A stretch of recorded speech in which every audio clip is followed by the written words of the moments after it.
ওয়াকার, আপনি তো ইতিহাসের সেরা নির্বাচন করেছেন,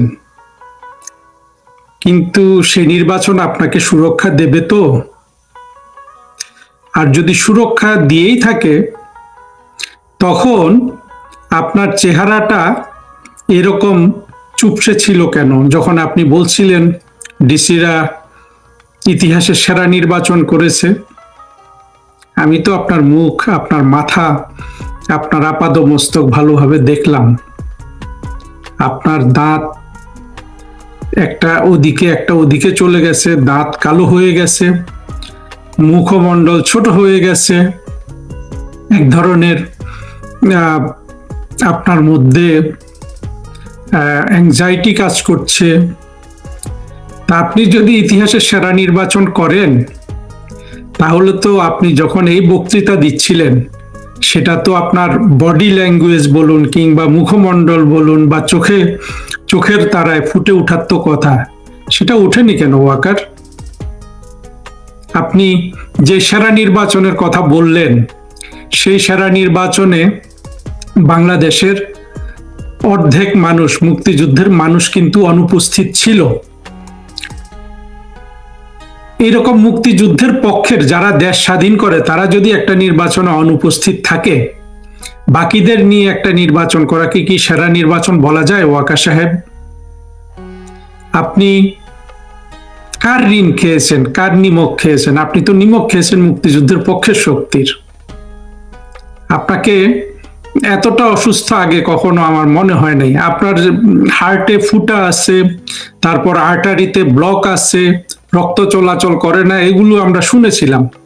সেখান থেকে কার দয়া দাক্ষিণ্যে আপনি এই সেনাবাহিনী প্রধান হয়েছিলেন? কে আপনার হার্টের ফুটো ভালো করেছিল? সময় মতো এগুলো ভালো না করলে তো পগার পারও হয়ে যেতে পারতেন, তাই না? আচ্ছা ওয়াকার সাহেব, বলুন তো আপনি কেন শেখ হাসিনার সাথে এই বেইমানিটা করলেন? ব্যক্তি শেখ হাসিনার সাথে বেইমানি করার কি কারণ থাকতে পারে? আমরা তো জানি যে শেখ হাসিনা তার আশেপাশে যারা কাজ করে তাদেরকে অনেক স্নেহ করেন, এবং আমি এমনও শুনেছি শুধু শেখ হাসিনার স্নেহের কারণে অনেকে শেখ হাসিনার জন্য জীবন দিয়ে দিতে চায়। আবার আপনাকে বলা হয় যে আপনি বঙ্গবন্ধুর ফ্যামিলিতে বিয়ে করেছেন, ইত্যাদি ইত্যাদি শুনি। তারপর আপনি এত বড় বেইমানি কিভাবে করতে পারলেন? হ্যাঁ, এই বেইমানির হিসাব তো আমি অন্তত মিলাতে পারি না। একেবারে কচি বয়সে শিবির জঙ্গি না হয়ে গেলে একটা ছেলে, সে কিভাবে এত বড় বেইমানি করে? আপনি কি সে সাদেক কাইয়ুম হয়ে গেলেন, ছিলেন এতদিন? আমরা জানি না, হয়তো একদিন জানা যাবে। কিন্তু যে বেইমানি আপনি করলেন, সেই বেইমানি তো আগের কেউ করতে পারেনি। আমরা খন্দকার মোশতাকের কথা জানি। খন্দকার মোশতাক বেইমানি করেছে, বঙ্গবন্ধুকে সপরিবারে খুন করেছে। সেটা এক ধরনের আপনার সেই যে ক্রাইম বা সেই ট্র্যাজেডির সে যে পরিমাণ মির্জাফর হিসাবে প্রতিষ্ঠিত হয়েছে, সেটা একটা হিসাব আছে। কিন্তু আপনি যে বেইমানিটা করলেন, হ্যাঁ, এখানে হলো যে বঙ্গবন্ধু শেখ হাসিনাকে সপরিবারে খুন করা হয় নাই। শেখ হাসিনা, শেখ রেহানা যারা ওই দিন ঢাকায় ছিলেন, তাদেরকে খুন করা যেত। জঙ্গিরা, আপনার জঙ্গি মাসুদ রেডি ছিল খুন করে ফেলার জন্য। কিভাবে শেখ হাসিনা বাঁচলেন, আসলে এগুলো আমরা কিছু জানি, কিছু হয়তো জানি না। সেগুলো নিয়ে এই ভিডিও না। কিন্তু তারপরে যেটা হলো, বাংলাদেশ চলে গেল পুরোপুরি 24-এর জঙ্গিদের হাতে, অর্থাৎ বাংলাদেশের স্বাধীনতা বিরোধীদের হাতে। এবং বাংলাদেশের অর্থনীতি কিভাবে আপনার ইউনূস এবং তার বাহিনী চুরি করেছে, এটা আপনি জানেন। বর্তমানে কিভাবে একটা দুর্বল প্রশাসন চলছে তারেক রহমানের আন্ডারে, এটাও আপনি জানেন। সব মিলিয়ে বাংলাদেশের যেই ক্ষতি হয়ে গেছে, এই ক্ষতির জন্য আপনার কাছে অনুশোচনা চাচ্ছি না, কিন্তু সামান্য বোধ বুদ্ধি সম্পন্ন মানুষ তো একটু চিন্তা করবে যে কোথা থেকে কি হয়ে গেল। আপনি কত বড় জঙ্গি হলে আপনি বলছি না, মানে একজন মানুষ কত বড় জঙ্গি হলে দেশের এত বড় ক্ষতিটাকে মেনে নিয়েও তারা জঙ্গিদেরই বিজয় কামনা করে, অর্থাৎ জঙ্গিদের হাতে দেশ থাকুক সেটা চায়। আপনি সেটা চান, এটা আমি মনে করতে পারি, বা আমরা বিশ্বাস করি বা না করি। এখন জঙ্গিদের হাতে এই রাষ্ট্রটা থাকলে আপনি নিরাপদ, তাই তো? কিন্তু সেটার কি লক্ষণ আছে ওয়াকার সাহেব? বাংলাদেশ স্বাধীন হওয়ার পর থেকেও 1972 সালের পর থেকে 2 বছরেরও কম সময়ে বাংলাদেশের সার্বিক সামাজিক গ্রন্থি, বাংলাদেশের নতুন জেনারেশনের পড়াশোনা ধ্বংস, বাংলাদেশের অর্থনীতির এত অবনতি, এটা কি বাংলাদেশ স্বাধীন হওয়ার পরে 55 বছরে আর কখনো দেখা গেছে ওয়াকার? আমি আপনাকে এবং আপনার সেনাবাহিনীকে প্রশ্নটা করছি। আপনি একে ধরে নিলাম আপনি ভালো মানুষ হিসাবে করেছেন না, শেখ হাসিনা সরকারকে নামিয়ে দিতে হবে, কারণ জামাতের সাথে একটু এটা সেটা করে, মাঝে মধ্যে খোঁচা দেয়, একে জেলে নেয়, তাকে ছেড়ে দেয়, এটার জন্য আপনি রাগ করে শেখ হাসিনার বিরুদ্ধে গেলেন। তারপরে তো দেশটাকে আপনার জঙ্গি বাহিনী তুলতে হবে, তাই না? তারা কি সেটা পেরেছে, নাকি সেটা পারার কোনো লক্ষণ আছে? আছে কি? আপনার বোঝার তো কথাও না, আপনি অনেক চালাক মানুষ, কিন্তু আপনার তো একটা সাংস্কৃতিক নিম্নমান আছে, তাই না? সেই নিম্নমান আপনি প্রমাণ করেছেন না আইয়ুব বাচ্চুর গান গেয়ে। বাংলাদেশের সেনাবাহিনী প্রধান আইয়ুব বাচ্চুর গান গায়। আসলে বিএনপি জামাতও না, আসলে আমরা যদি ভালো ভালো জায়গায় মানুষের সাংস্কৃতিক মান দেখে যদি ভবিষ্যতে নিয়োগ দিতে পারি, তাহলে কিন্তু ওয়াকার আপনার মতো আবর্জনা কিন্তু এই বাংলাদেশের কোনো গুরুত্বপূর্ণ পদে ঢুকতে পারবে না। সাংস্কৃতিক মানটা খুব গুরুত্বপূর্ণ। অবশ্য সেই বিষয় আজকের এই ভিডিওর বিষয় না, বিষয় হলো যে ওয়াকার আপনি সুরক্ষা পাবেন তো? আপনি সুরক্ষা পেতেন যদি জঙ্গি কোয়ালিশনকে, যারা জঙ্গি, যেসব বিদেশি শক্তি সেই জঙ্গি কোয়ালিশনকে তাদের এই জঙ্গি উত্থান সফল করেছিল, তারা যদি জঙ্গিদের সাহায্য করতো বাংলাদেশের সাধারণ মানুষের অর্থনৈতিক উন্নয়নে। যেমন ধরুন এই যে আপনি তারেক রহমান 45,000 কোটি টাকার বোয়িং কিনলো, 14টা বোয়িং। এটা যদি উল্টোটা হতো যে মার্কিনীরা বাংলাদেশে এবার নতুন করে 45,000 কোটি ডলার বিনিয়োগ করেছে, বোয়িং বিক্রি করে নাই, বিনিয়োগ করেছে, এই দেশে মানুষের কর্মসংস্থান করছে, এইরকম কোন শক্তির সাথে যদি আপনি আতাত করতেন বা জঙ্গিরা আতাত করত, তাহলে কিন্তু আপনাদের একটা ভরসা ছিল। সেই ভরসা কি এখন ওয়াকার আছে? উল্টো নির্বাচনের আগে ইউনুস বাণিজ্য চুক্তি করে দেশকে কিভাবে অর্থনৈতিক একটা আপনার কি বলবো একটা শিকল পরিয়ে দিয়ে গেল, বাংলাদেশের অর্থনীতিটা যাতে কোনোভাবে আর দাঁড়াতে না পারে, সেটা কি ওয়াকার আপনি অনুধাবন করতে পারছেন? তারপর আপনি আরো কি কি করেছেন?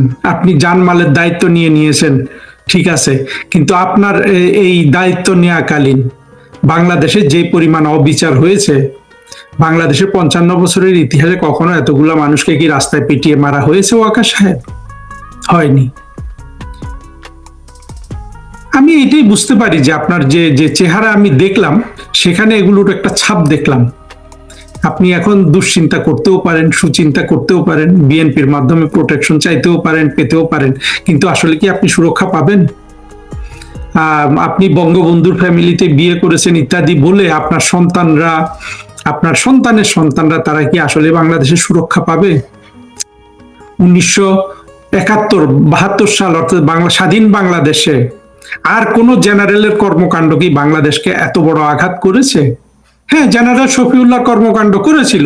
জেনারেল শফিউল্লাহর নিষ্ক্রিয়তায় বঙ্গবন্ধুকে হত্যা করা হয়েছে। জেনারেল শফিউল্লাহকে আমরা কিন্তু কোনো অ্যাক্টিভলি কিছু করতে দেখিনি। সেখানেও শফিউল্লাহ অবরুদ্ধ ছিল, এইভাবে বিশ্বাস করা হচ্ছে। কিন্তু আপনি তো একেবারে অ্যাক্টিভলি অংশগ্রহণ করেছেন, শেখ হাসিনার পতনে করেননি? আপনি তো 4 তারিখ থেকে সব মিটিং টিটিং শুরু করে দিয়েছেন। হ্যাঁ, প্রধানমন্ত্রী এবং সরকার বিপদে আপনি সন্ত্রাসীদের সাথে মিটিং করে দিয়েছেন। আচ্ছা বলুন তো ওয়াকার, আপনি তো একটা জেনারেল, তাহলে আপনি ডোনাল্ডুর একটা ধমক খেয়ে এভাবে বন্ধ হয়ে গেলেন কেন? ডোনাল্ডুর ধমক খেয়েই আপনাকে রাষ্ট্রের বিরুদ্ধে চলে যেতে হবে? বাংলাদেশের সেনাবাহিনী ইউএন পিসকিপিং এ যেতে পারবে না, তার জন্য আপনাকে সরকারের বিরুদ্ধে চলে যেতে হবে? না, এইসব ছোট ছোট কারণ সরকারের বিরুদ্ধে যাওয়া কোনো বড় কারণ নয়, বড় কারণ হলো আপনি নিজেই একজন জঙ্গি। ইতিহাসে সবকিছু বের হবে, কিন্তু একটা জিনিস মনে রাখবেন ওয়াকার, আপনি সুরক্ষাটা পাবেন না। আপনি খন্দকার মোশতাকের কাহিনী জানেন তো? খন্দকার মোশতাক কিন্তু আওয়ামী লীগ সরকার ক্ষমতায় আসার আগেই মরে গিয়েছিল 96-এ, কিন্তু 1975 সাল থেকে সে 95 বা 94 যে খন্দকার মোশতাক মরেছে, এই এই এই যে তার যে আপনার 20 বছরের জীবন, সেটা সম্পর্কে আপনার কোনো ধারণা আছে? মোশতাকের বাড়ি কোথায়, মোশতাকের ছেলে মেয়েরা কোথায়, তারা কিভাবে থাকে, কিংবা বঙ্গবন্ধুর খুনিরা আজকে কে কোথায়, যারা বেঁচে আছে তারা কে কিভাবে থাকে? তাদেরকে হ্যাঁ আপনার মতো জঙ্গিরা নানান বাহবা দিচ্ছে, কিন্তু আসলে কি সেই এই যে তারা যে পলাতক জীবন যাপন করছে, বা আপনার এই মুশতাক এবং তার ছেলে মেয়েরা, এরা তো দেশে খুব একটা কেউ নাই। একটাকে বোধহয় দেখেছিলাম একবার, জিয়াউর রহমান সম্পর্কে কিছু ভালো কথা বলে, সে রাষ্ট্রদূত ছিল। তো এদের অবস্থা, আপনি তো এত ভালো থাকতে পারবেন না বাংলাদেশে থাকুন, বিদেশে থাকুন। আপনি জেনারেল মঈনের কথা ভাবুন। জেনারেল মঈন কিন্তু একজন দেশপ্রেমিক জেনারেল ছিলেন। যেভাবে পারুক উনি কিন্তু বাংলাদেশে একটা ইনক্লুসিভ নির্বাচনের ব্যবস্থা করেছিলেন। তারপর তো জেনারেল মঈন কখনো বলে নাই যে এত ভালো ইলেকশন আমি করে দিয়েছি, বলেছে?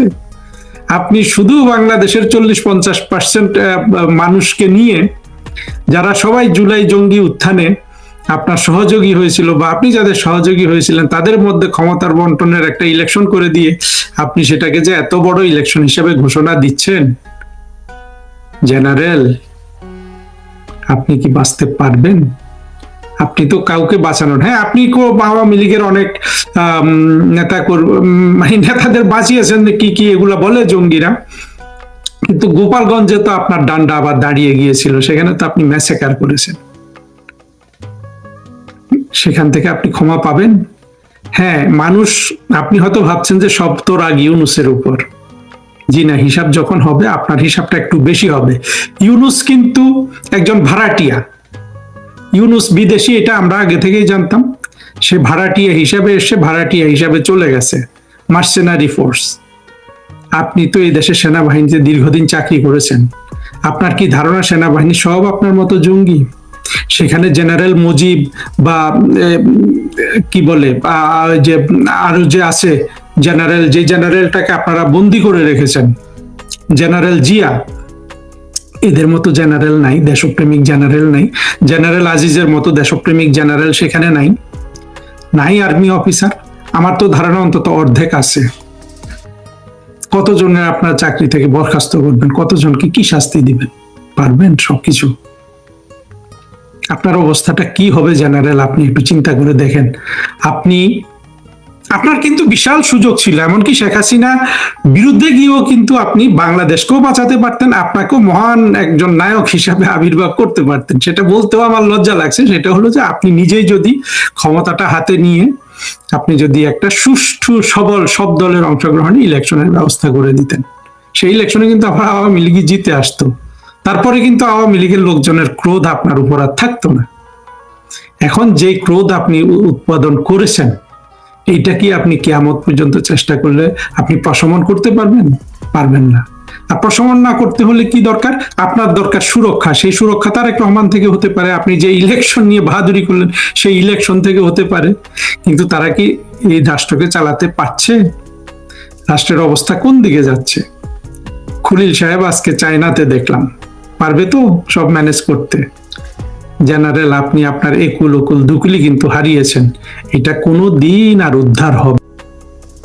বাংলাদেশে একটা হামের মহামারী চলছে, এবং এই মহামারীতে নিষ্পাপ শিশুরা মারা যাচ্ছে। নবজাতক, 7 মাস 8 মাস বয়সী, 1 বছর বয়সী, এবং 400 শিশু মারা যাওয়ার পরও বাংলাদেশের কোনো তরফ থেকে, কোনো মানুষের কাছ থেকে কিন্তু কোনো ধরনের প্রতিবাদ নাই, বা কোনো ধরনের উচ্চবাচ্য নাই। কিন্তু নাই কেন? এই জিনিসটা একটু আলোচনা করি। দেখুন, আপনাদের নিশ্চয় মনে আছে, জুলাই জঙ্গি উত্থান চলাকালে 2024 সালে ঢাকা বিশ্ববিদ্যালয়ের শিক্ষিকা একটা মেয়ে, যে আপনার কাঁপে না কেন, তার কাঁপে না, আসমান কাঁপে, এই বক্তৃতা দিয়ে সে কিন্তু হইচই ফেলে দিয়েছিল। এবং তার পরবর্তীতে সে আসমানি বেগম নামে খ্যাতি পেয়েছে। এই জঙ্গিনী মহিলাটা যখন এই বক্তৃতা দেয়, তখন যখন 2024 সালে এই জঙ্গি আন্দোলনটা হচ্ছিল, সেখানে কিছু মানুষ খুন হচ্ছিল, জঙ্গিরা জঙ্গিদের খুন করছিল, এবং আইন শৃঙ্খলা রক্ষাকারী বাহিনীর অ্যাকশনেও কিছু মানুষ মারা যাচ্ছিল, এবং একজন মারা গেলেই তখন আমরা নানান মানুষকে রাস্তায় নেমে আসতে দেখেছি, একজন দুইজন বা আবু সাইদ এবং মুগ্ধর মতো আত্মঘাতী জঙ্গি, যেগুলো আসলে যে কোনো দেশের জন্য আসলে সভ্যতার শত্রু, মানবতার শত্রু, আত্মঘাতী হয়ে যাওয়া, এবং এইভাবে আপনার পুলিশের সামনে দাঁড়িয়ে থেকে নিজের জীবন দিয়ে দেয়া, যে জীবনটা সে আবু সাইদ এবং মুগ্ধ দুইজনই কিন্তু জঙ্গিদের হাতে জীবন দিল। পরবর্তীতে আমরা দেখেছি যে এই জঙ্গিরা কতভাবে প্রমাণ করেছে এই জঙ্গিগুলা জঙ্গিদের হাতে মরেছে। তার সবচেয়ে বড় প্রমাণ ছিল যে আত্মঘাতী জঙ্গিটা বেঁচে গেছে সার্জিস, সে কিন্তু হুঙ্কার দিয়েছে যে একটা লাশও কিন্তু তোলা যাবে না, অর্থাৎ লাশ তুলে কবর থেকে পরীক্ষা করা বা লাশগুলোকে ভালোভাবে পরীক্ষা করে এটা যে নির্ধারণ করা যে এরা কিভাবে মারা গেল, সেটা কিন্তু ওই জঙ্গিরা কিন্তু তখন বাধা প্রদান করেছে। আর এরা একজন দুইজন চারজন যাই মারা যাক, আমি এখানে কোনো মৃত্যুর মহিমা করতে আসিনি, তখন কিন্তু ওই যে ডক্টর কামাল হোসেন, তার মেয়ে সারা হোসেন, তারপরে জেডাই খান পান্না, তারপরে আপনার মতিউর রহমান, মাহফুজা নাম, নুরুল কবির, আরো কার কার নাম বলবেন এবং কার নাম বলবেন না আপনি, সবার কিন্তু আসমান কেঁপে গেছে, আসমান জমিন কেঁপে বাংলাদেশ চৌচির হয়ে গেছে। কোন একটা চ্যানেলে একটা ছেলে টক শো করতো, সে এক হাইকোর্টের বিচারকের ছেলে, জামাতের একটা জঙ্গি, এখনো বোধহয় টক শো করে, সেই ছেলেটার আসমান কেঁপে গেছে। সে সারা হোসেন, এরা রাস্তায় অভিনয় করে টোরে যে কারো বাপের না, এটা তারও কারো বাপের না, দেশটা কারো বাপের না, তারপরে বাংলাদেশের সব নটি সিনেমা গল্প, এখানকার অভিনেতা অভিনেত্রী বাঁধন, মোশাররফ করিম, কে নাই সেখানে। পরবর্তীতে তো আরো বের হয়েছে যে খাঁটি জঙ্গি ফারুকি বা কি আশফাক নিপুণ, সবার আকাশ বাতাস কেঁপে মানে কি কি করুণ দশা, কি কি ধরনের আপনার উচ্ছৃঙ্খলতা ওরা বাংলাদেশে তখন তৈরি করেছিল। এবং সাথে সাথে জঙ্গিনীরা রাস্তায় নেমে জঙ্গিদের মাথায় হাত বুলিয়ে দেয়া, পায়ে পানির ছিটকে দেয়া, পানির গ্লাসে গিয়ে দেয়া, হ্যাঁ, পাউরুটি কলা ইত্যাদি আঁচল থেকে বের করে দেয়া, সারা বাংলাদেশকে যেভাবে বেকুব বানিয়েছে।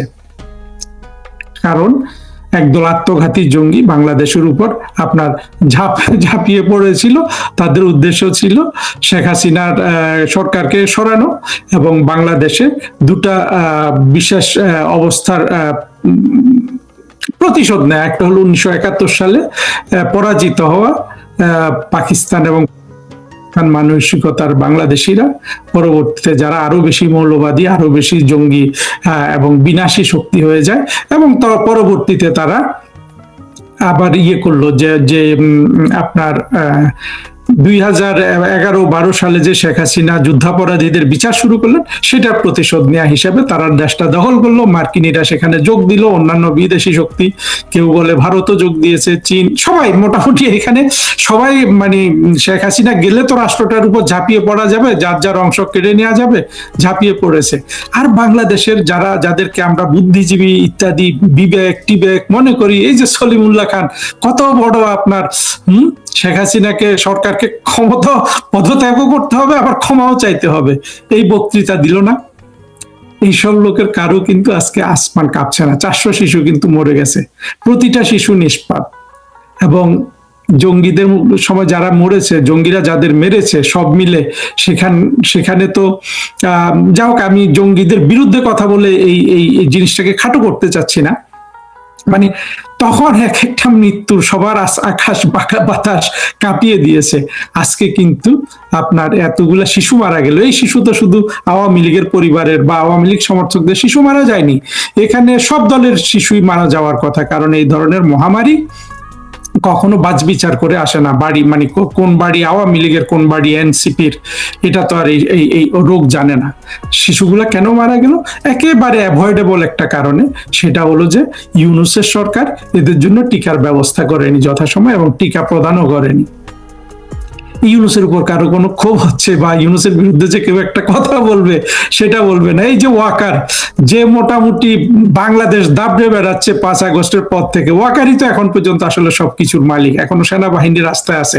তার মানে হলো তারেক রহমানও পুতুল, পুতুল, ইউনূসও পুতুল। প্রকৃত ক্ষমতা তো ওয়াকার এবং তার বাহিনীর হাতে। তাদের কারো কিন্তু কোনো কিছু কাঁপছে না। কারণ হলো এই শিশুগুলার পেছনে কোনো আপনার সংঘবদ্ধ কোনো চক্র নাই। এবং যেহেতু বাংলাদেশের আসলে মানুষ বলতে বলবো যে আমরা যেগুলোকে বলি যে বুদ্ধিজীবী বা সাংবাদিকতাও তো বাংলাদেশে আজকে নাই। ইউনূস তো সবকিছু মেরে ফেলেছে, তার মধ্যে বাংলাদেশের মিডিয়াটাও মেরে ফেলেছে। আসলে মিডিয়া নিয়ে আলাদা কথা বলা উচিত। না আছে এই দেশে মিডিয়া, না আছে বুদ্ধিজীবী। তাহলে কাঁপবেটা কিভাবে? কাঁপবে না, এর আরো কয়েকটা কারণ আছে। একটা জিনিস দেখবেন, প্রথম কথা হলো যে বুদ্ধিজীবী হতে হলে আপনার এই কন্ডিশনটা কিন্তু আপনার ইউনিভার্সাল। আপনি যদি একজন অসাম্প্রদায়িক মানুষ না হন, আপনি বুদ্ধিজীবী হতে পারবেন না। এখন বাংলাদেশের যে বুদ্ধিজীবীগুলো আছে তাদের মধ্যে তো অসাম্প্রদায়িক মানুষ আছে। আমি তো মনে করি না মতিউর রহমান, মাহফুজ আনাম, সিরাজুল ইসলাম চৌধুরী, বদরুদ্দিন উমর এরা তো সাম্প্রদায়িক না, এরা হলো নাস্তিক। নাস্তিক হওয়া তো ভালো, নাস্তিক হওয়া ভালো এই অর্থে যে নাস্তিক মানুষ বিবেকবান হয়, কিন্তু এদের কিন্তু কোনো বিবেক নাই। নুরুল কবিরের বিবেক নাই। অর্থাৎ আজকে যে শিশু মারা যাচ্ছে, এখানে কিন্তু কারো কিন্তু আসমানটা কাঁপছে না। কারণ হলো এরা আপাত দৃষ্টিতে নাস্তিক হলেও এরা কিন্তু একটা জায়গায় অন্ধ। এটা হলো এরা জেনেটিক ভাবে এবং আপনার দেহগত ভাবে, মানসিক ভাবে এরা ভারত বিরোধী আপনার জিন বহন করছে। সেটা কি পাকিস্তান প্রীতি। কেন পাকিস্তান প্রীতি হয়েছে? এর জন্য কারণ আছে। এখানে ভারত বাংলাদেশ বিষয় না। বিষয়টা হলো যে আমরা যে দেশটাকে, অর্থাৎ ভারতবর্ষটাকে যে হিন্দু এবং মুসলমান এই দুই ভাগে বিভক্ত করলাম, এই মুসলমানগুলা যেগুলা এই 24-এর জঙ্গি কোয়ালিশনে যোগ দিয়েছে ব্যক্তিগতভাবে সেকুলার হওয়া সত্ত্বেও, সেই আপনার ইউনূস থেকে শুরু করে ইউনূস, মাহফুজ আনাম, নুরুল কবির, মতিউর রহমান চৌধুরী, সলিমুল্লাহ খান, ফরহাদ মজার, পিনাকি, যারা পিনাকির নামটা এখানে আনা এখনো হয় নাই। পিনাকি তো পুরোপুরি সন্ত্রাসী হয়ে গেছে, যদিও পিনাকি মেধায় এদের অনেকের চেয়ে বেশি পিনাকির মেধা, কিন্তু ওগুলা তো আবার সলিমুল্লাহ খান তো আবার বুদ্ধিজীবী হিসেবে পরিচিত। যদিও সলিমুল্লাহর মতো বাগ্মী লোকজন আসলে বাটপার হয়, এটা আমি অনেকবার বলেছি।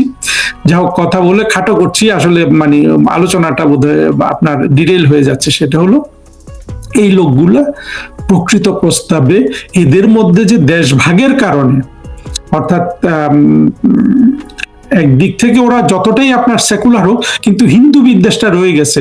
ওই যে দেশভাগ হয়েছে হিন্দু এবং মুসলমানের বেসিসে, পাকিস্তান হবে মুসলমানদের, সেই পাকিস্তানটা যে আবার 1971 সালে ভাগ হয়ে গেল, এই ঘৃণাটা এদের মধ্যে থেকে যাওয়াতে এরা আজ পর্যন্ত বাংলাদেশটাকে মেনে নিতে পারে নাই। ফলে এরা সেকুলার হলেও এরা নিজেরা ব্যক্তিগত জীবনে অসাম্প্রদায়িক হলেও ওই সাম্প্রদায়িকতাটুকু রয়ে গেছে, যেটা রাজনৈতিক কারণে পরিবার থেকে এদের এসছে।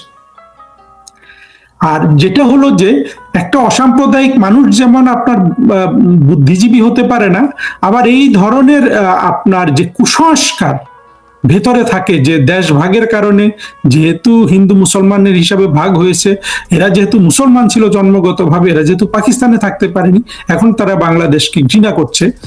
এই ঘৃণাটাও কিন্তু যুক্তির উপর প্রতিষ্ঠিত নয়, সংস্কারের উপর প্রতিষ্ঠিত। অসাম্প্রদায়িকতা মানেই হলো আপনি পৃথিবীর যাবতীয় সংস্কার মুক্ত। যখন আপনি কোনো সংস্কার মুক্ত হতে পারবেন না, আপনার বিবেক পরিপূর্ণভাবে সাড়া দেবে না। এই লোকগুলার এখানে কিন্তু বিবেকটা মরা আছে।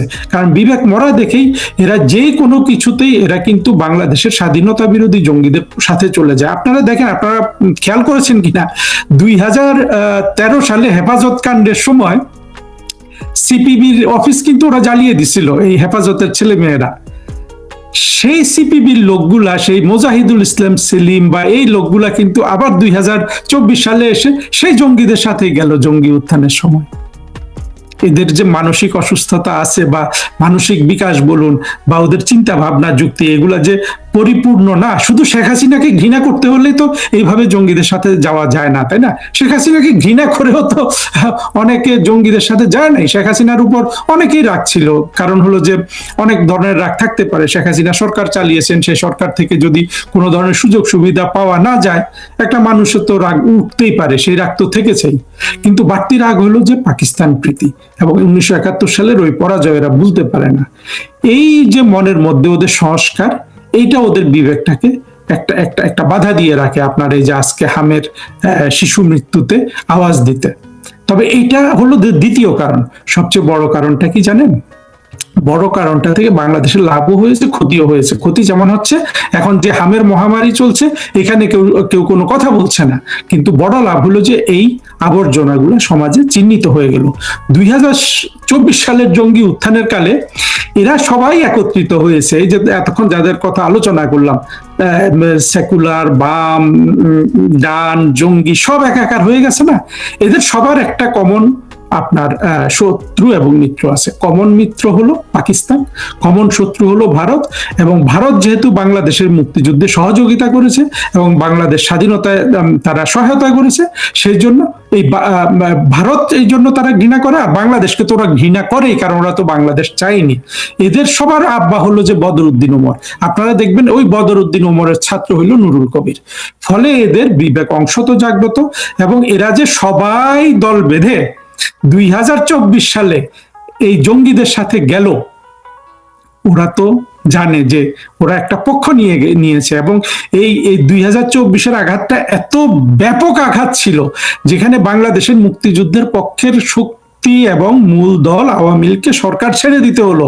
আওয়ামী লীগের শত শত নেতা কর্মী আপনার রাস্তায় পিটিয়ে মারা হয়েছে, বিনা বিচারে শত শত মানুষকে, হাজার হাজার মানুষকে, হাজার হাজার মানুষকে তারা বিনা বিচারে জেলে আটকে রেখেছে, হিন্দুদের নির্যাতন করেছে। এবং চিন্তা করা যায়, আমির হোসেন আমুর মতো নেতা আপনার জেলে, এখন বড় বড় সাংবাদিকরা জেলে। হ্যাঁ, এই যে ওরা একটা পক্ষ নিয়ে নিচ্ছে না, এখন সেই পক্ষটাকে, এই পক্ষ তো ছিল যে আপনার আত্মহত্যা করা অথবা বিজয়ী হওয়া। হ্যাঁ, নুরুল কবিররা যেই পক্ষটা নিয়েছে এটা আত্মহত্যা সামিল, অর্থাৎ তাদের যে পক্ষ তারা নিয়েছে, তারা যদি বিজয়ী হয়, তারা যদি এই বাংলাদেশে প্রিভেল করে, তারা যদি এই বাংলাদেশে আপনার স্থায়ী আসন করতে পারে, তাহলে তাদের বিজয়। আর যদি সে আসন যদি তারা করতে না পারে, তাহলে কিন্তু পরাজয়।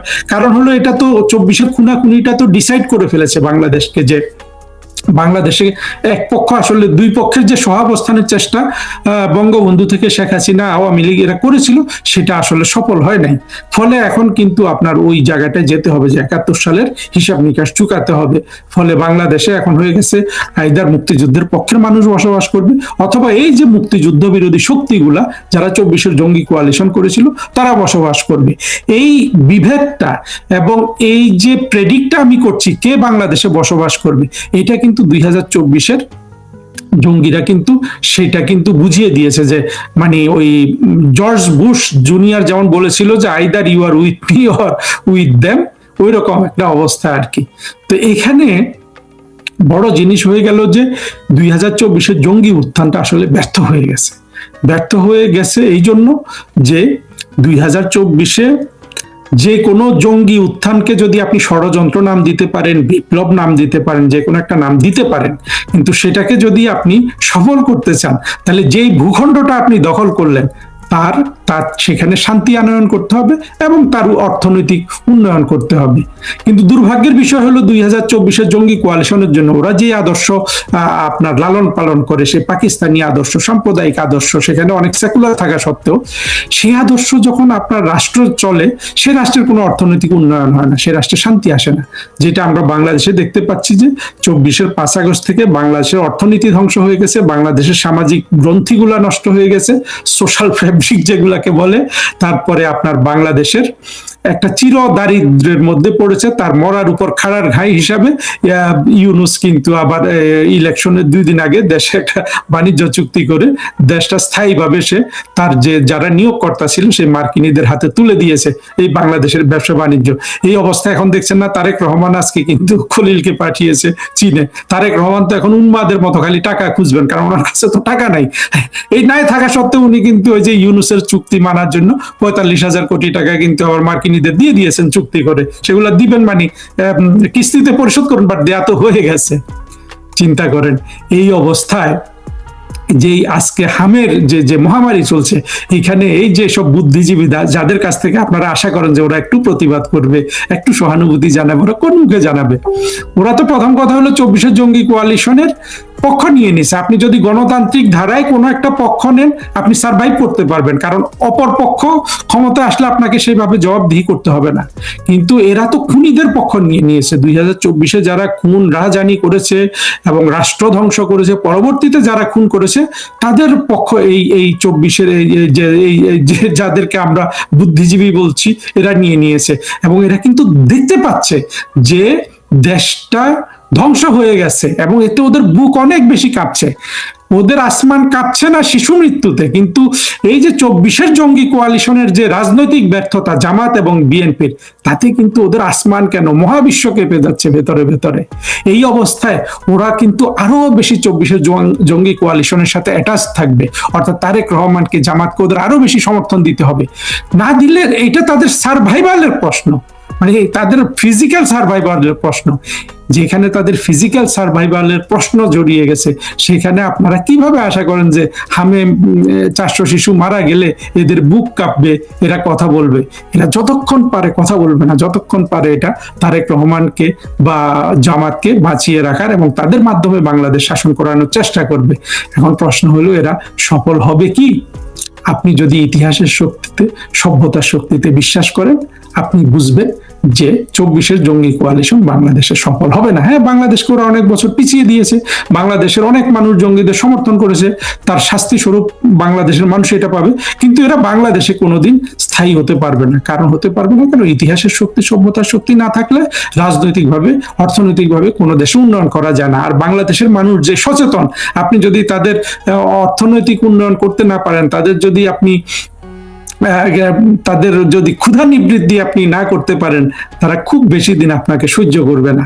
তারেক রহমান বলুন কিংবা জামাত বলুন, 24 যত জঙ্গি কোয়ালিশন আছে সবাই, তার সাথে তাদের এই বুদ্ধিজীবী পাকিস্তানি সেকুলার মেকুলার সব মিলে যারা আছে, এদের সবার ভাগ্য আজকে এক জায়গায় এসে পৌঁছেছে এবং সেটা একটা ডুবন্ত জাহাজের মতো। এটা আমরা দিন দিন দেখতে পাচ্ছি। এদের কাছ থেকে আপনি হামের মহামারীর কোনো কথা, মানে এই মহামারীতে যে শিশুরা মারা যাচ্ছে, এদের জন্য আপনি কোনো আর্তনাদ পাবেন না। 2-1 দিতে পারে বোল পাল্টে, কিন্তু এরা সবাই কিন্তু এখন তারা যে বিপদে পড়েছে, সেই বিপদ নিয়েই আপনার ইয়ানপসি করছে। ফলে আমাদেরকেই ঘরে ঘরে মানুষকে সচেতন করতে হবে।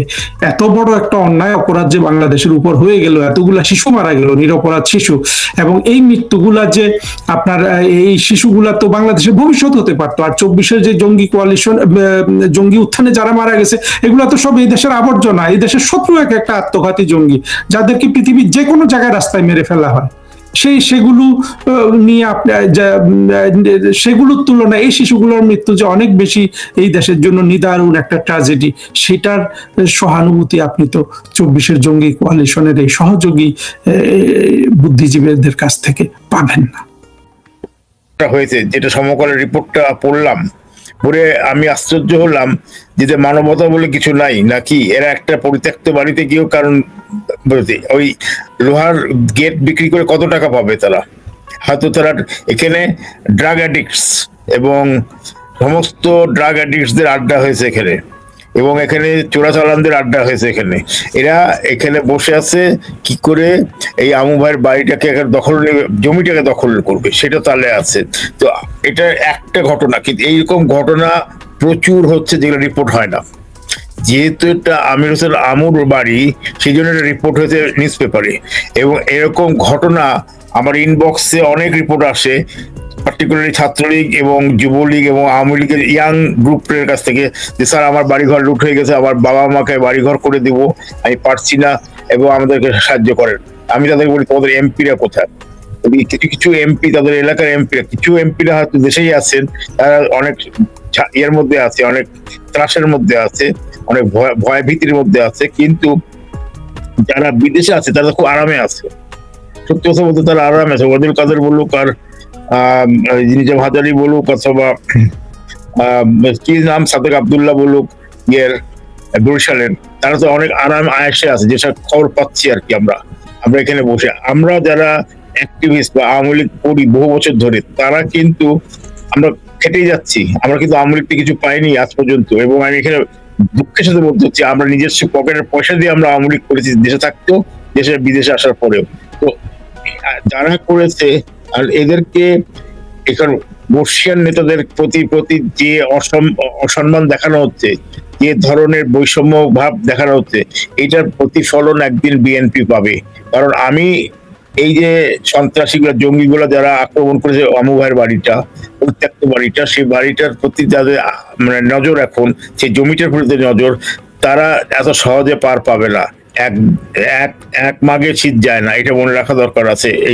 এই ধরনের কর্মকাণ্ড যারা নিয়োজিত আছে তাদের, আমি তাদেরকে বলবো যে তাদের যে ওস্তাদ, তাদের যে নেতা, আমি এই মুহূর্তে তাদের নেতাকে তো বলবো একমাত্র তারেক জিয়া। তারেক জিয়ার উচিত এখন এদেরকে কন্ট্রোল করা, নাহলে তো তারেক জিয়ারও কপালে এরকম খারাপই আসতে পারে। এটা তো তার ভাবা উচিত। বিএনপি যেসব নেতারা আছে, তারা যদি মনে করে তারা ধোয়া তুলসী পাতা, তাহলে কিন্তু সেটা খুবই ভুল করবে। ওকে, আমি এই প্রসঙ্গে এটাই বলবো, শেষ করবো যে এটি বলে যে যারা ইন্ধন যোগাচ্ছে উপরের লেভেল থেকে, উপরের লেভেল নিশ্চয়ই জানে, পুলিশ নিশ্চয়ই জানে, আইজি নিশ্চয়ই জানে, তাদের একটা সময় আসবে তখন তাদেরকেও এইটার অ্যাকাউন্টেবিলিটি দিতে হবে। সো অ্যাকাউন্টেবিলিটি থাকতে হবে। এবং দুঃখের বিষয় হচ্ছে, এইসব ছেলেদেরকে দায়মুক্ত দেওয়া হচ্ছে। তাদের কেন দায়মুক্ত দেওয়া হবে? তাদের কিন্তু জেলে পুরে দেওয়া উচিত সাথে সাথে। এবং যারা এই যে সমকালের যে রিপোর্টটা হয়েছে, তারা নিশ্চয়ই রিপোর্টার যখন খবর পেয়েছে, যখন এটা নিউজ পেপারে এসছে, তখন নিশ্চয়ই পুলিশও জানে ঘটনা কারা ঘটিয়েছে। তো তাদের কেন ধরতে পারছে না? তাদের চিহ্নিত লোক, তারা তো অচিহ্নিত না। যদি তাদেরকে চিহ্নিত না করা যেত তাহলে একটা কথা হতো, কিন্তু তারা চিহ্নিত, এবং এই চিহ্নিতদেরকে ধরে তাদেরকে জেলে পোড়া দরকার। They should be in the jail, সোজা কথা। কারণ তারা সোসাইটির জন্য খুবই একটা খারাপ নিদর্শন প্রদর্শন করতেছে। তারা আওয়ামী লীগের বাড়ি বলেই যে ভাঙতে হবে, নট নেসেসারিলি। আওয়ামী লীগ তো বাংলাদেশ তৈরি করেছে, তো আওয়ামী লীগের বাড়ি তারা ভাঙবে কেন? আওয়ামী লীগ এমন কি ক্ষতি করেছে যে আওয়ামী লীগ সব নেতা, যারা দোষী তাদেরকে তুমি দোষারোপ করো, যারা দোষী না তাদেরকে তোমরা কেন আক্রমণ করছো? ওকে, আর আক্রমণ করাতে কিছু না, দেশের আইন শৃঙ্খলা বলে কিছু নাই। সেই আইন শৃঙ্খলার ফিরিয়ে আনতে হবে এই সরকারকে। এই এখন পর্যন্ত আমি আইন শৃঙ্খলা ফিরিয়ে আনার কোনো কার্যক্রম দেখছি না স্বরাষ্ট্রমন্ত্রীর। কোন লক্ষণ দেখছেন না? না, কোনো লক্ষণ দেখছি না। এবং বরঞ্চ এরা ইন্ধন যোগাচ্ছে পার্লামেন্টে বসে বসে, যে এরা করলে এরা দায় মুক্তি দেওয়াটা একটা বড় ইন্ধন। এটা এরা আবার বুক ফুলিয়ে বলছে যে আমরা এটা করেছি, আরো করবো। কি করে করেছে তারা? এবং আপনার দেখেন, তার ড্রিল মেশিন নিয়ে গিয়ে এটা কাটার দিক কেটে পুরো গেটটা নিয়ে গেছে লুট করে।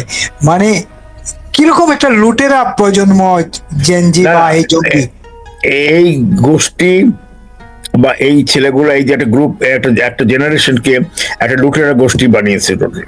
এরা লুটেরা এবং এরা সন্ত্রাস, এরা জঙ্গি, সোজা কথা, এরা জঙ্গি এবং সন্ত্রাস, এছাড়া কিছু বলবো না। এই নাহিদ ইসলাম বলে, আর কি নাম, আসিফ আক্তার, তারপরে আসিফ মাহবুব, তারপরে যার একটা আছে ছেলে, যেটাকে কালাপাঠা বলা হয়, কি নাম অন্য ছেলেটা, হাসনাত, আব্দুল্লাহ হাসনাত, এরা সবাই জঙ্গি। এরা কেউই কোনো ধরনের, তাদের ফ্যামিলি ব্যাকগ্রাউন্ড দেখলেও বুঝে যাবে তাদের রাজনীতিবিদ তো নাই, তারা জঙ্গি হিসাবেই তৈরি হয়েছে। তাদের সন্ত্রাস হিসাবে করে, তাদেরকে জামাত ট্রেন করেছে জঙ্গি হিসাবে, এবং তাদেরকে জঙ্গির পাকিস্তানি মনোভাবাপন্ন করে তুলেছে। তারা অ্যান্টি বাংলাদেশ, সোজা কথা, যারা অ্যান্টি বাংলাদেশ, অ্যান্টি জয় বাংলা, অ্যান্টি বঙ্গবন্ধু, তারা আমার কাছে সবাই জঙ্গি। এই জঙ্গিরাই দেশটাকে ধ্বংস করে দিল, এবং জঙ্গিরাই দেশের উন্নয়নটাকে ধ্বংস করে দিল, এবং অর্থনীতির অবস্থা খুবই খারাপ করে দিয়েছে জঙ্গিরা। এই জঙ্গিদেরকে যদি তারেক জিয়া, একজন স্বনামধন্য মুক্তিযোদ্ধার ছেলে হয়ে, যদি স্বাধীনতার পাঠক, আমি তো ঘোষক বলতে পারি না, পাঠ করেছে ঘোষণা on behalf of Bangabandhu Sheikh Mujibur Rahman, এই পাঠকের ছেলে হয়ে, সে মুক্তিযোদ্ধার ছেলে হয়ে, সেনা কর্মকর্তার ছেলে হয়ে সে এই জঙ্গিদেরকে যদি কন্ট্রোল করতে না পারে, জঙ্গি যদি উৎসাহ করে, তাহলে তার ভবিষ্যৎ খুবই অন্ধকার। সে 5 বছর চালাতে পারবে কিনা আমার সন্দেহ আছে এই দেশ। এই জঙ্গিরা দেখেন আপনার বললো যে ঢাকা না দিল্লি করতে করতে এখন তারা ঢাকা না ওয়াশিংটন না বলে ওয়াশিংটনে গিয়ে বসে আছে। এই যে আসিফ মাহমুদের কথা বললেন, সে আজকে গতকালকে সন্ধ্যায় ঢাকায় যুক্তরাষ্ট্রের দূতাবাসের পলিটিক্যাল অফিসার জেমস স্টুয়ার্টের সঙ্গে দেখা করে আপনার বাংলা মোটরের দলীয় কার্যালয়ে বৈঠক করে ঢাকা ওয়াশিংটন দ্বিপক্ষীয় সম্পর্কে আরো জোরদার কথা বলছে। মানে এই যে দেশ বিক্রি করে দিল জঙ্গিরা, এটাকে আরো স্ট্রং করার জন্য বলতেছে। মানে এই ট্র্যাডিশনটা তো তৈরি করে গেছে ইউনুস বাটপার। ইউনুস বাটপারের লাইফে এরা এত দূর যেতে পেরেছে। ইউনুস বাটপার এখানে একদম স্পষ্ট ভাবে এদেরকে মানে মাথায় উঠিয়ে বলেছে যে ঠিক আছে তোমরা করো। আর আমেরিকাকে আমরা গোলামির চুক্তির মধ্যে ঢুকে গেছি, এই গোলামি চুক্তির থেকে বেরোতে হবে আমাদেরকে। আমাদেরকে স্লেভ বানিয়ে রেখেছে আমেরিকা। আর এই স্লেভের এজেন্ট হচ্ছে আসিফ মাহমুদ টাইপের লোক, ছেলেপেলেরা, হাসান আব্দুল্লাহ, নাহিদ ইসলাম, এরা হচ্ছে বৈষম্য বিরোধী যেসব জঙ্গিগুলো আছে, সেই জঙ্গিগুলোই হচ্ছে আসল হোতা এইসব দেশটাকে বিক্রি করে দেওয়ার জন্য। যারা মনে করছে দেশ বিক্রি করে থাকবে, তাদের তো বোঝা উচিত তাদের এখন 30 বছর 35 বছর বয়স, এখনো বহু সময় বসে আছে। আমাদের বয়সে যখন আসবে 76-77 বছর বয়সে, তখন বুঝবে তারা কি ক্ষতিটা করেছে দেশের। কৃষক, শ্রমিক, কামার, কুমার এবং গৃহবধূ যারা মধ্যবিত্ত, তাদের যে কি ক্ষতিটা এরা করতেছে এরা বুঝতে পারতেছেন না। এরা একটু লেখাপড়া অল্প একটু শিখে মনে করছে নিজেকে কি জন্য আমি কি হনুরে। এই জঙ্গিদের আশ্রয় প্রশ্রয় দিতেই সকল জঙ্গি হত্যার বিচার শুরু করে দিচ্ছে সরকার, যে জঙ্গিদেরকে নাকি আগের সরকার, আওয়ামী লীগ সরকার ভালো মানুষদের জঙ্গি বইলা মেরে ফেলছে। এইরকম এই যে শাপলা, তারপরে আগের সরকার মানে শেখ হাসিনা রেজিমের টাইমে ভালো মানুষকে কাউকে মারা হয়নি, সবাই জঙ্গির হোতা ছিল বা জঙ্গির লিডার ছিল, এবং সবাই রাজাকার আলবদর সামস ছিল। তারা মুক্তিযুদ্ধের বিপক্ষে কাজ করেছে এবং মুক্তিযোদ্ধাদেরকে তারা ধরিয়ে দিয়েছে, এবং 30 লক্ষ মা বোনকে তারা মারতে সাহায্য করেছে, এবং এছাড়াও 2 থেকে 6 লক্ষ মা বোনদের ইজ্জত নষ্ট করিয়েছে এই জঙ্গি করে। তাদেরকে মারা হয়েছে এবং আইনত ভাবে করা হয়েছে, আইনের সুযোগ দেওয়া হয়েছে তাদেরকে, আইনের সুযোগ। আর যাদেরকে এমনি মারা হয়েছে তারা জঙ্গি বলেই মারা হয়েছে। আমেরিকাতে যারা টেরোরিস্ট হয় তারা কোনো কথা ট্রায়ালও পায় না, তাদের ফটাফট গুলি করে দেওয়া হয়, শেষ, ওখানেই শেষ। কিন্তু FBI বা লোকাল পুলিশ গুলি করে শেষ করে দেয়। এখানে সেই হিসাবে শেখ হাসিনা তো একটা আইনের সাহায্য নিয়ে এগিয়ে গেছে, তো আইন মোতাবেক তাদেরকে বিচার করা হয়েছে, তাদের আইনের সুযোগ সুবিধা পেয়েছে।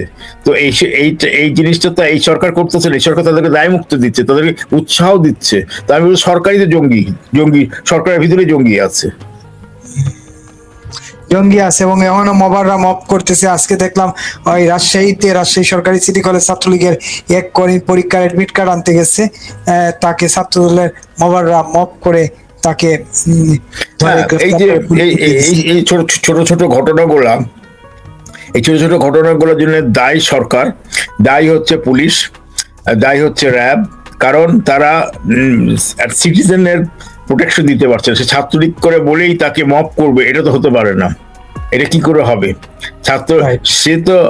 সে ছাত্রলীগ করেছে, ছাত্রলীগ তো লক্ষ লক্ষ কোটি কোটি ছেলে মেয়ে করেছে। দেশের 60% লোক ছাত্রলীগ আওয়ামী লীগের পক্ষে ভোটার, এবং তারা ভোট দেয়, এবং তারা যদি 60 থেকে 62% লোক থাকে তাদেরকে কি নদীতে ফেলে দিবে? এইভাবে তো মব করে তারা চলতে পারে না। কারণ এই মব করা সিস্টেম যারা করতেছে তাদেরও একদিন এই মবের শিকার হবে। মব কালচার যেটা ইন্ট্রোডিউস করে গেছে বাটপার ইউনুস, বিশ্ব বাটপার এবং আসিফ নজরুল বাটপার, এইটার থেকে ত্রাণ পেতে আমাদের অনেক কষ্ট পেতে হবে, এদের থেকে আমাদের মুক্ত হতে অনেক কষ্ট পেতে হবে। কিন্তু আমি একটা জিনিস বলতে চাচ্ছি যে এই যে মব করে যাদেরকে মারতেছে পুলিশে দিচ্ছে, সরকার নোটিশ করলেই তো হয়, সারা দেশ জুড়ে একটা নোটিশ জারি করলে হয়, যারা আওয়ামী লীগ করো, ছাত্রলীগ করো, যুবলীগ করো, আওয়ামী লীগ পরিবার, তোমরা ঘর থেকে বেরোবে না, তোমরা তো কোথায় যেতে পারবে না, তোমরা ঘর থেকে বেরোলে তোমার ধরে নিবে, তো মানুষ ঘর থেকে বেরোবে না। হ্যাঁ, কিন্তু তাই বলে তার নাগরিক অধিকার তো কেড়ে নিতে পারে না, না। এখানে তো নাগরিক অধিকার নাই, দেশে তো মানবাধিকার নাই নাকি? হ্যাঁ, মানবাধিকার নাই, ঠিক, এটা সত্য কথা, এটা সত্য কথা যে এদের কোনো মানবাধিকার নাই, এবং যার জন্য এই এই সিচুয়েশন হয়েছে। আর একটা কথা হচ্ছে, এই যে ছেলেটা অ্যাডমিট কার্ড আনতে গেল, তার তো ভবিষ্যৎটাকে তারা নষ্ট করতেছে এইভাবে। এবং ছাত্রলীগ কজন এরকম করেছে, তো সে যদি সন্ত্রাসী হতো তাহলে তুমি তো ধরে তাকে পুলিশে দাও। সে তো সন্ত্রাসী না, সে তো সাধারণ একটা ছাত্র, সে গেছে তার অ্যাডমিট কার্ড আনতে, সে ছাত্রলীগকে সাপোর্ট করে। এই যে সরকার নিজেই তো সন্ত্রাস দল দিয়ে তাদের আইনমন্ত্রী থেকে আরম্ভ করে অনেকেই, আমি বলবো স্বরাষ্ট্রমন্ত্রী, সবাই সন্ত্রাসের লিডার। তারা তো লিডার এইসব সন্ত্রাসীদের। তা না হলে এই সন্ত্রাসীরা চান্স পায় কেমন করে? এই খোঁজ নিয়ে দেখা যাবে ছাত্রদল এবং শিবির একসাথে মিলে আছে, এবং এরা একসাথে এরা করতেছে। এদিকে দেখাচ্ছে তারা একে অপরের অপোজিট বা অপোজিশন তারা, কিন্তু সত্য কথা বলতে গেলে এরা একে অপরের সম্পূরক। They are complement to each other. They are complementary factor. অনেক ধন্যবাদ। সঙ্গে থাকুন আমাদের। আমরা পরের আয়োজনে যেতে চাই যে দুনিয়া জুড়ে, আপনি নিশ্চয়ই জানেন, আমরা আজকে বিষয় নির্ধারণ করেছি, আবারও পিছু উঠলেন ট্রাম্প।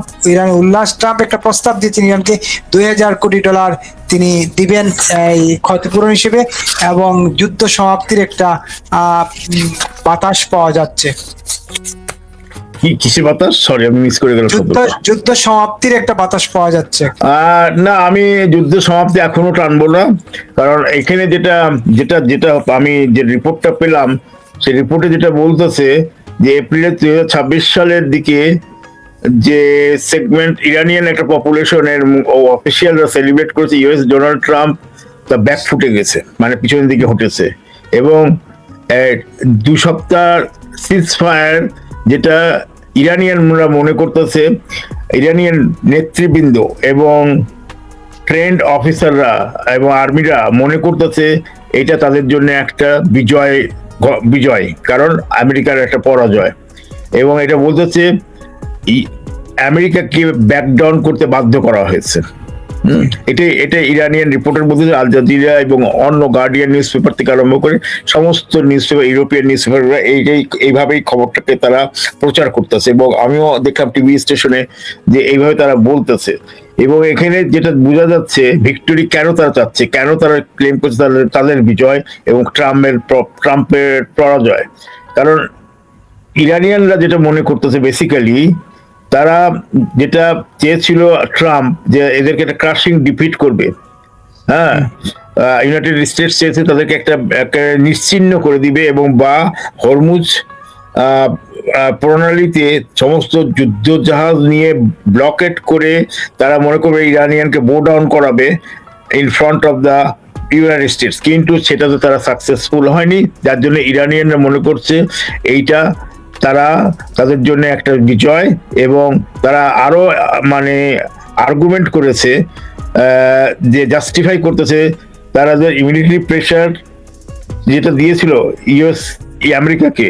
আমেরিকার তাদের ইরানিয়ান আর্মি যারা মিলিটারিরা আমেরিকাকে একটা 10 দফা একটা প্রপোজাল দিয়েছিল। সেই 10 দফা প্রপোজাল গত একটা আলোচনায় করেছি বিপুল আমি, যেটা বলা যাচ্ছে যে এটা ক্লেম করেছে যে এই 10 দফার মধ্যে তাদের নিউক্লিয়ার প্রোগ্রামটা থাকতে হবে, এবং এটা স্যাংশন তাদেরকে উইথড্র করতে হবে, এই 10 দফার মধ্যে আছে। এবং এখানেই ট্রাম্পের একটা করা আছে যে তারা মানতে রাজি হচ্ছে না।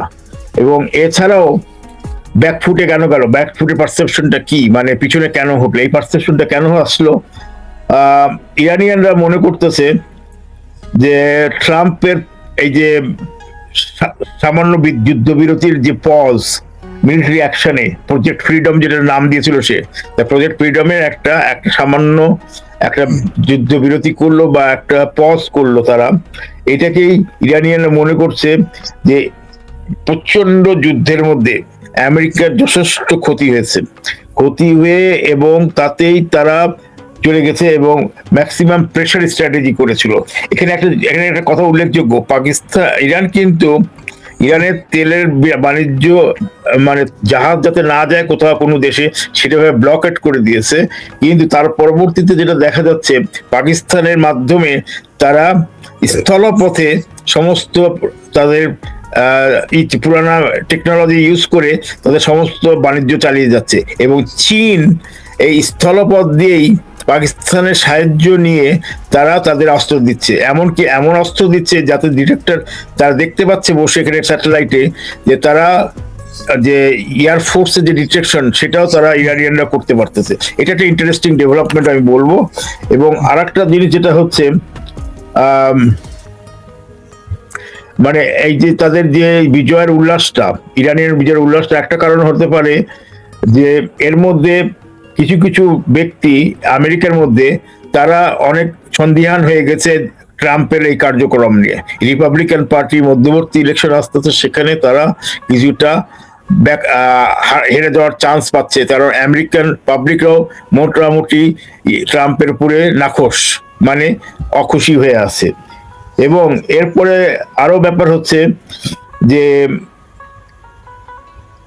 যে ইরানিয়ান যে নিউজ পেপার গুলো আছে, ইরানিয়ান যে ডায়াসপোরাটা যেটা আমেরিকার মধ্যে আছে, সেটাতে দেখা যাচ্ছে যে এরা বেশ কিছু লোক ট্রাম্পের পক্ষে আছে। তারা হচ্ছে সব শাহ আমলের লোক, তারা খোমেনির আমলের না। এবং তারা চাচ্ছে অ্যাকশন, ইরানিয়ান লিডারদের আরো অ্যাকশন নেওয়া হোক।